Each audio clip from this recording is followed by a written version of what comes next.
Very happy to see you. First of all, welcome to Lydia Ourahmane. We did start last Friday the exceptional exhibition, I can say, Barzakh. And I think it's wonderful that now today we can go on a journey together through this exhibition, which brings us in different geographies, different times, different moments, different subjectivities. And I think as we are not that many, it would be nice when finishing the talk that maybe we can go together upstairs in the room. Yeah. It would be a nice and gentle moment. Voilà, this is a small and gentle introduction. Maybe it's nice, Lydia, to start. Maybe let's start in Marseille. Yeah. I think that the city of Marseille and La Triangle and our dear colleague Céline Kopp did play a very important role in the genesis of this complex project. Yeah, Céline actually came to visit me in Algiers when I was living in this apartment back in, I think, 2019. She came to do they were doing visits with artists as they were preparing for a show, a group show curated by Natasha Marie Lorenz. So she actually slept in the apartment long before this project even was initiated. Yeah, I mean, Céline actually was the person that I called when I was locked out of Algeria, when I was unable to go home. When I moved to Algiers, I rented this apartment that was fully furnished, and it belonged to the aunt of my landlady who had recently passed away. But when I moved in, it was, they had left it almost completely untouched. So they left like her plates, her bed sheets, her books. And so I kind of, when I moved in, there's kind of like superimposed my existence on top of hers. Yeah, so you'll kind of be able to notice, I think, some things which might have belonged to her and then things that clearly belong to me. There's no walls in the show, of course, as you can see. So the rooms kind of define themselves by way of these invisible lines. And there's also these bugging devices that you'll see across the space, which are these kind of black, alien-looking figures. And the bugging devices function in two ways. They have a phone number, so they're each titled a phone number. And you can call this number at any time of day and listen into whatever's happening around them. There's also a FM radio frequency inside each device, which basically creates an echo throughout the space. So that's a way of kind of situating the viewer in the exhibition itself, and also kind of implicating this idea of being maybe surveyed or watched, because if you make a sound near one of these heads, you might hear the echo of that sound across the space, because we've kind of embedded these speakers inside the furniture. I think overall there is this buzzing or this kind of frequency vibration throughout the whole show, which kind of is quite anxiety-inducing, I'd say. And then it's further heightened by this like laser microphone that was inspired by a kind of Soviet Union spying technique, which is like to use light as a way of listening into buildings that you can't access. So we've kind of reversed this mechanism to carry the sound of the outside into the space by way of using light. But I'll show you upstairs. Yeah. It's a bit more. So, in the interview you did with Céline Kopp, there is a sentence which is for me like very intriguing, and which is for me in one way or another kind of a key or one of the keys to the whole thing that Barzakh might be. And the sentence sounds, it's something that you have been saying, answering Céline, is like the projection of the future in a past tense.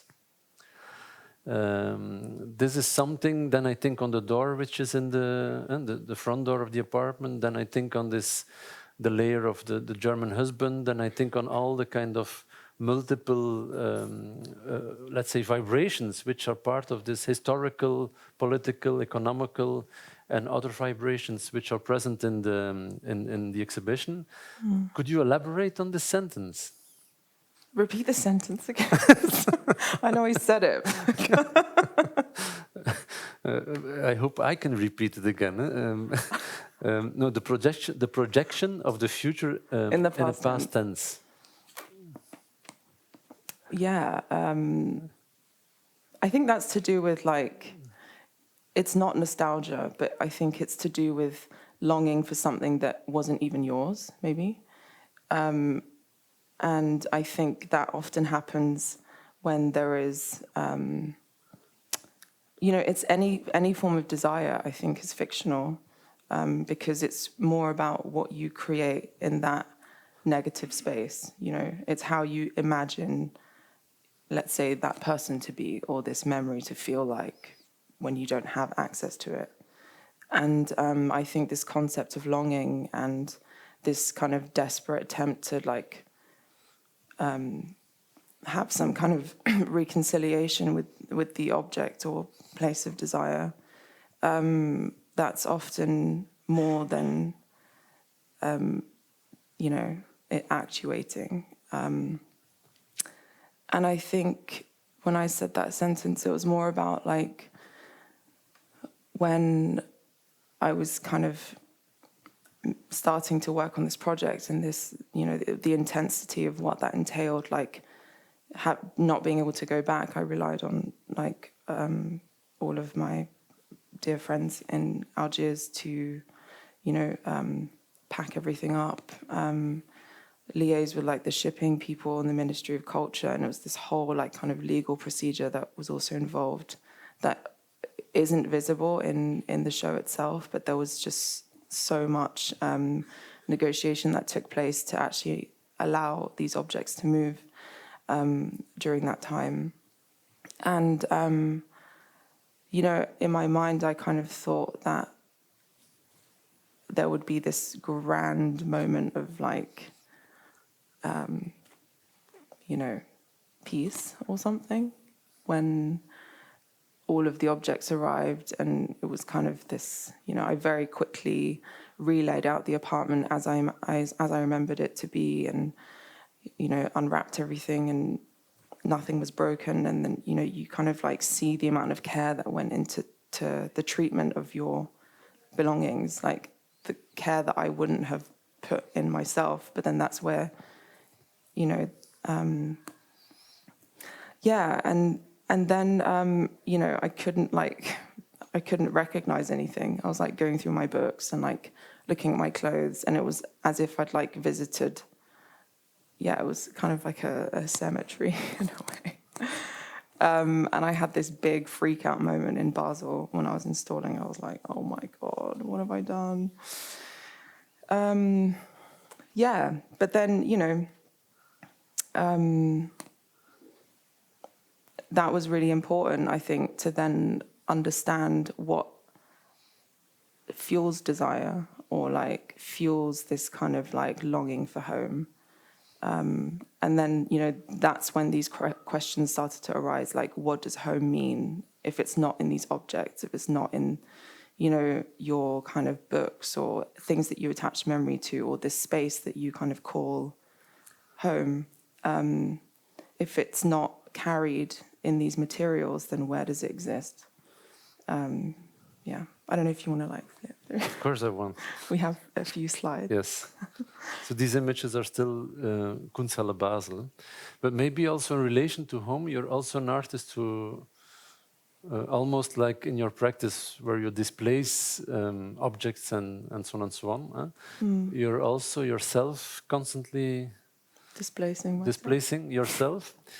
And which reminds me on this fantastic sentence of Frans Fanon, who was like living in Algeria for a long time, in which he said, like, while traveling the world, I'm endlessly constructing myself. And I was wondering if this kind of idea and also having all the kind of biographical layers which are often present in your practice, and also thinking on the project in the Apple in Amsterdam, for instance, if the sentence could relate to your practice while traveling the world, I endlessly construct myself. Yeah, I mean, but it's also it's the only place that I know, you know, this kind of constant movement, or the only kind of place of comfort, because I grew up moving a lot, and my parents are very kind of unbothered by material things, so they really don't see their existence on this planet as like tied to places or houses or things, you know. So this kind of like the transience or like temporality of the way that I was kind of taught to live definitely makes that more familiar than if I were to stay in one place, you know. That to me is like troubling, maybe. Yeah. But then I think it does require a lot of energy, maybe. But then it does feed you, you know. But yeah, I think also, you know, like none of the houses that I grew up in exist in the same way anymore. They've all kind of moved on or been repurposed. But also, you know, my parents, in short, started a number of kind of communes in Algeria during the 90s. So, you know, I was always living like in very large communities of people and in a very kind of, you know, eating together. Like, it was very, I mean, that's like a whole other story, but I think that really defined how I understood, you know, belonging or home. It wasn't just like this kind of family network and like one place and eating around the table with your immediate family. It was very open. Like, I kind of was brought up by maybe like 20 different people, you know. So, yeah, I don't really know any other way to be. Yeah, but maybe then taking this further a bit, also like the surveillance layer in the exhibition also has to do a bit with this. Yeah. And with your family experience or Yeah. your father's engagement, let's say.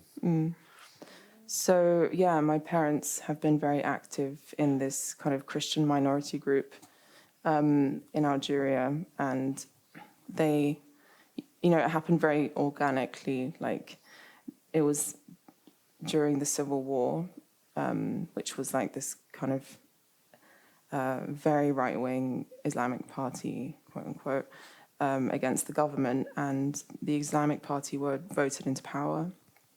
And the government refused to hand over, so this created a civil war. But, you know, I think because there was this element of, like, religious war that was feeding into, like, the atrocities that were happening during that time, many people started to, I guess, look elsewhere, which resulted in, like, a wave of conversions that were happening, which I think are completely embedded in this, you know, they are a product of that war, because people were seeking like another way out, you know, and belief was, you know, maybe the only way that they could escape the reality, very like intense reality that was there at the time. And my parents, I mean, my father was a Muslim, but he converted to Christianity in the 80s. Long story. They ended up meeting in the UK, moving to Algeria. And, you know, when other people started to hear that they were Christians, they would just come to the house. So the house, and then a lot of people that were converting weren't able to return to their own communities. So then our house became this kind of extended, like, Christian community, which was very spiritually led. Like, it was, it wasn't kind of balanced on this, like, Western institution of religion. It was more urgent, or kind of, it was like a survival mechanism. And, I showed some of the archives from this, the House of Hope, which was one of the houses. And what's so beautiful is, seeing, like, that reality that was constructed by way of believing in God, for example, where everyone's, like, laughing, singing, dancing. Like, you would never imagine that outside of these walls was, like, a full-on civil war where, like, people, there were, like, open beheadings in the street, etc. And just within the kind of commune, none of that penetrated. Yeah. And the bugging door, devices. And also the door epitomizes a bit the complex colonial and more recent history of Algeria. Yeah. Having the door of 1902 or 1903. Mm-hmm. I'm just going to quickly answer your question about the surveillance, because I didn't even get that. I'm sorry. But I said that whole story because because of my parents' work. We've been, like, constantly under surveillance, and we've always had kind of spies in the community and, like, secret police outside. All the phones are always tapped, etc. And when I decided to move back to Algiers, my parents were like, please don't. They really didn't want me to move there, and especially to live alone. And, there was this kind of ongoing paranoia living in this apartment, I think. And there was a few occasions where I was convinced that, like, someone had come in or something had happened. And I had this really intense, like, psychosis at some point because, of this kind of feeling of being watched. And I mean, my parents are on all of these lists, and they're always, like, more frontally surveyed. But I think with me, I don't know. Yeah, it was always a kind of constant, like, feeling while I was living in that place. And I think that definitely inspired these kind of bugging devices that are then kind of disable the home from being this kind of safe space that you can rely on. Mm. Yeah, and then the doors. The doors. So the doors, there are two doors. The first door, which is the wooden one on that side, was the original door from 1901. So the building was built in 1901. It was a direct blueprint from, like, a Parisian apartment block, and these blueprints were used kind of widely when the French began kind of architectural colonization of the major cities. And, for them, it was important that when you entered Algiers from the sea, it would look like France. And so this building that I was living in is on the 2nd Street from the sea. So that was erected very quickly. It looks exactly like a French kind of apartment. But,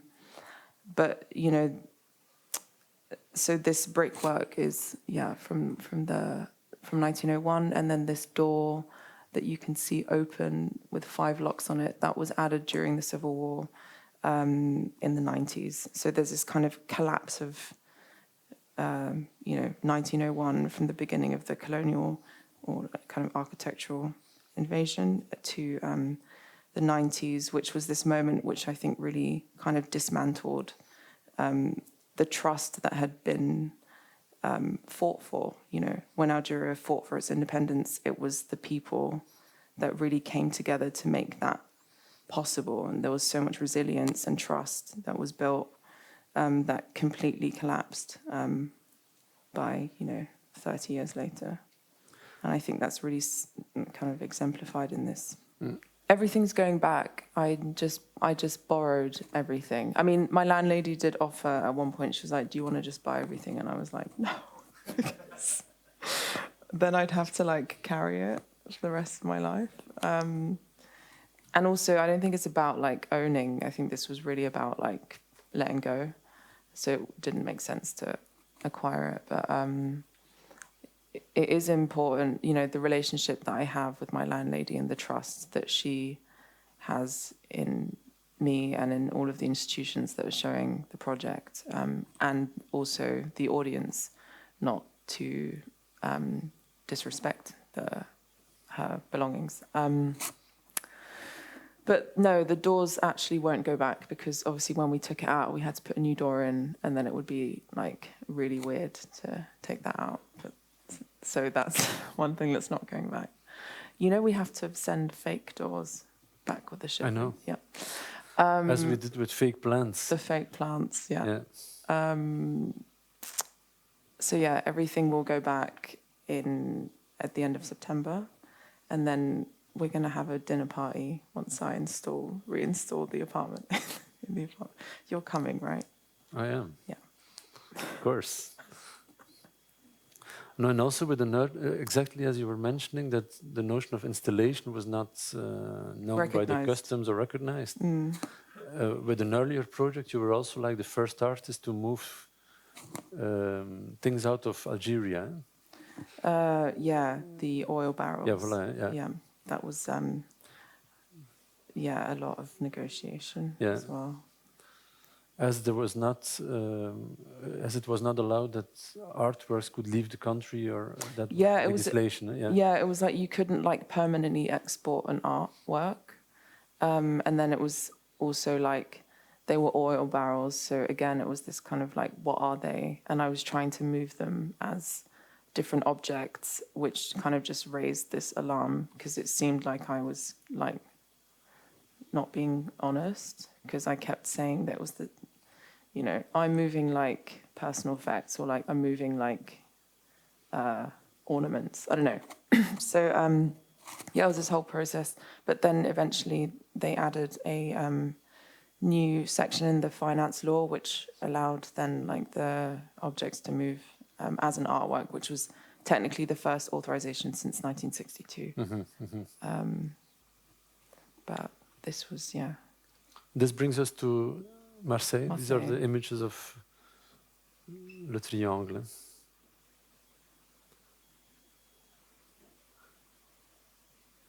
Which is that's also interesting, I think. Basel, Marseille, and Ghent are three different typologies of spaces and of institutions. Basel being like a Kunsthalle with a long-standing tradition, Le Triangle being in a kind of totally different ecology and being a residence place also. And then here a museum with the backing of a collection, which gives it another other forms of being activated. Yeah, I'm really curious to see how people respond to the work here. I think, when I was installing the show over the past week, kind of like finding all these different things that were added into the exhibition by visitors, like photographs, or like all my books are completely full of audience like writing stuff in them.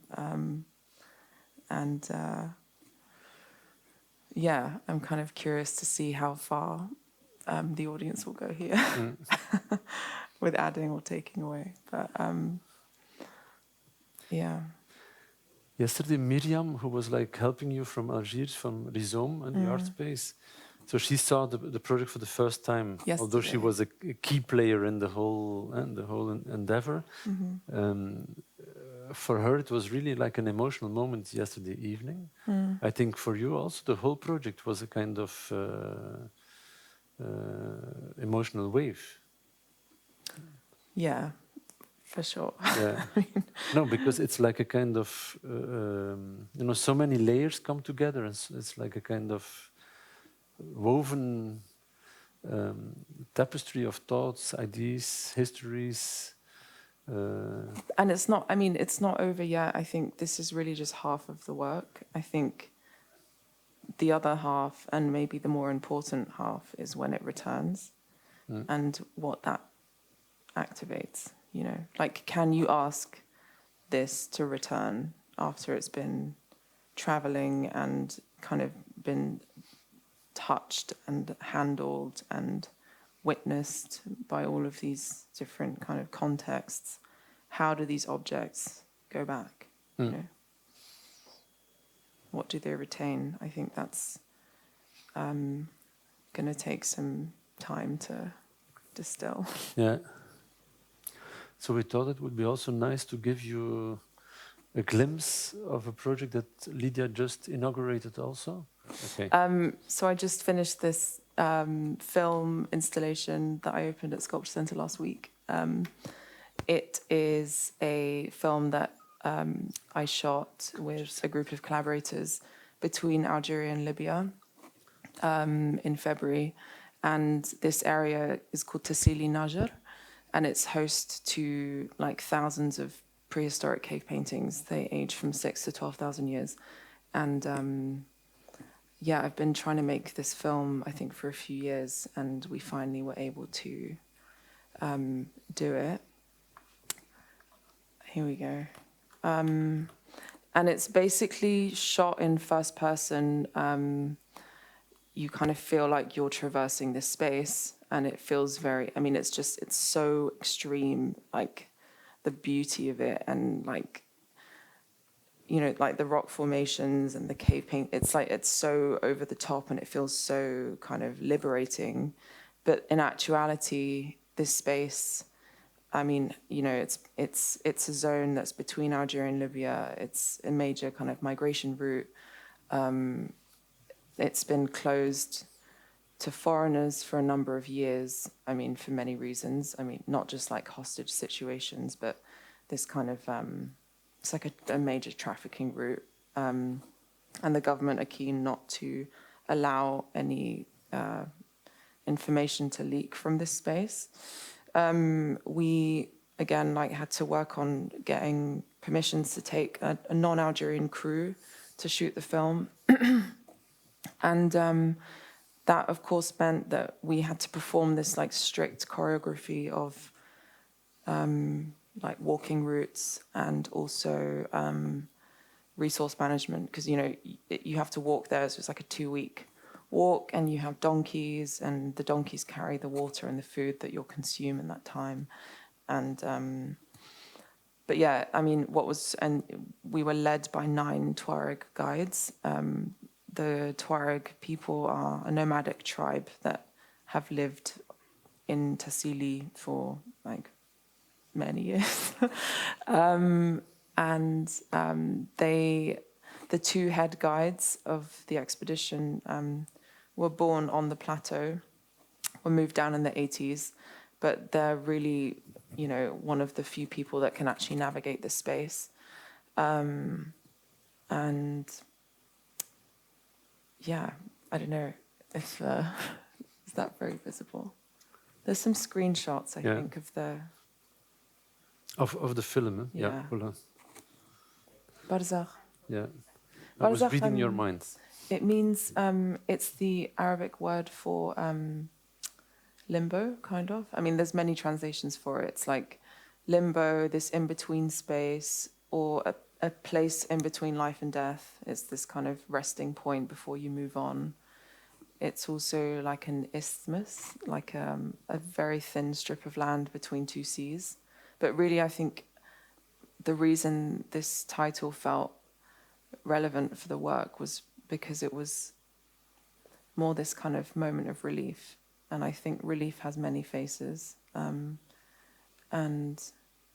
it's kind of like a back, maybe, like something to rely on rather than purgatory. So limbo in the positive sense. Voilà. Thank you very much. Thank you.